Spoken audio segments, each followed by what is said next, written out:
बिस्मिल्लाहिर्रहमानिर्रहीम। मेरे शोहर नशा करते हैं, 5 साल हो गए हैं, अभी तक हम मिस्री भी नहीं की है और मैं बहुत परेशान हूँ। मैं घर छोड़कर अपने घर आ गई हूँ, लेकिन मेरे वालिदैन भी मुझसे राज़ी नहीं हैं और जहाँ पर मैं रह रही हूँ इस वक्त अपनी फुप्पो के पास, वो भी मुझे ताने देती है। अगर मैं ये कहती हूँ कि मैं तलाक लेना चाहती हूँ, खुला लेना चाहती हूँ, तो सब मुझसे लड़ते हैं। मौलाना साहिब, बहुत परेशान हूँ मैं, मुझे क्या करना चाहिए?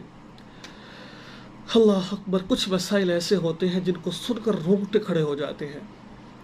देखिए, ये बहन है, गालिबन ये बताती है मैं सिंध से बात कर रही हूँ और सिंधियों का ये उसूल है कि वो कहते हैं कि अगर लड़की घर से भाग कर आ जाए तो कोई सिंधी उसको पनाह नहीं देता, उसका मुंह काला करता है।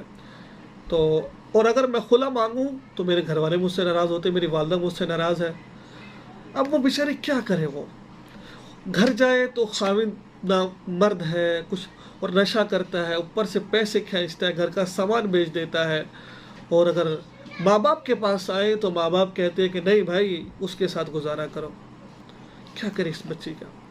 शरीयत कहती है अगर तुम्हारा खाविंद तुम्हें खर्चा नहीं देता, ना मर्द है, तुम्हारा ख्याल नहीं करता है, तुम 1000 कोशिश कर रही हो, तुम्हारे अंदर अच्छाई है लेकिन वो बुराइयों का पुतला है, वो बुराई है, तो फिर शरीयत कहती है कि उससे तुम तलाक ले लो, खुला ले लो, अब हक मेरा माफ़ कर दो। लेकिन आज हम माँ बाप कैसे हैं? शादी कर देते हैं, बस भाई इसके साथ ही तुमसे रहना है।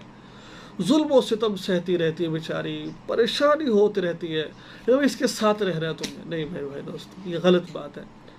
अगर आपस में कुछ ताल्लुकात कायम नहीं हो रहे, किसी वजह से मेल मिलाप नहीं है, ठीक है, तो आप अल्लाह की ज़मीन बहुत बड़ी है।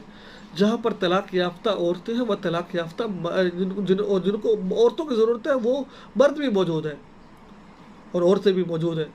तो आप तलाक लेकर अपनी जगह शादी कर लें। ये कह रहे हैं कि इसके साथ गुजारा करो। अब वो बेचारी क्या करे? गवाह जो है ना, छोटी सी उम्र में बच्ची है बेचारी, उसको शोहर 5 साल हो गए, कुछ नहीं कर रहा। आखिर इंसान है यार वो। उस बहन को क्या करना चाहिए?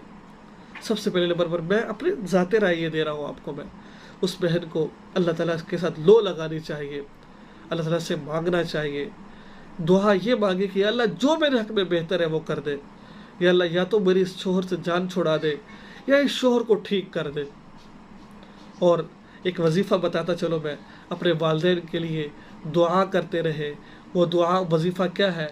अपने माँ बाप का नाम ले और उस नाम के ऊपर अदद लिखे, या वदूद, या अदद निकाले, कितने अदद निकलते हैं, फिर उस पर या वदूद या जाबिह लिखे।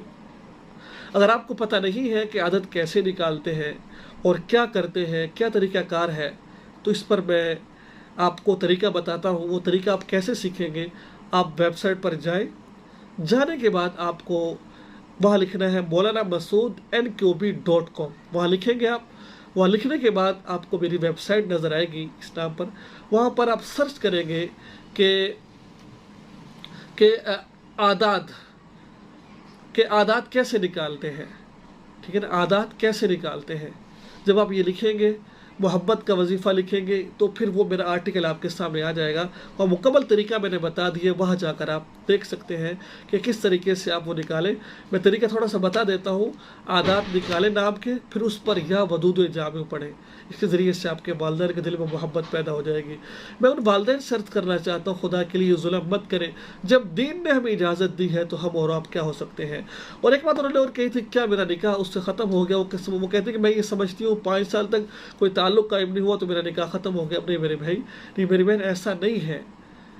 जब तक वो आपको तलाक नहीं देगा, उस वक़्त तक आपका उसके साथ जो है ना निकाह ख़त्म नहीं होगा। दुआ में याद रखिए, चैनल को सब्सक्राइब कीजिए। अस्सलामु अलैकुम वरहमतुल्लाह।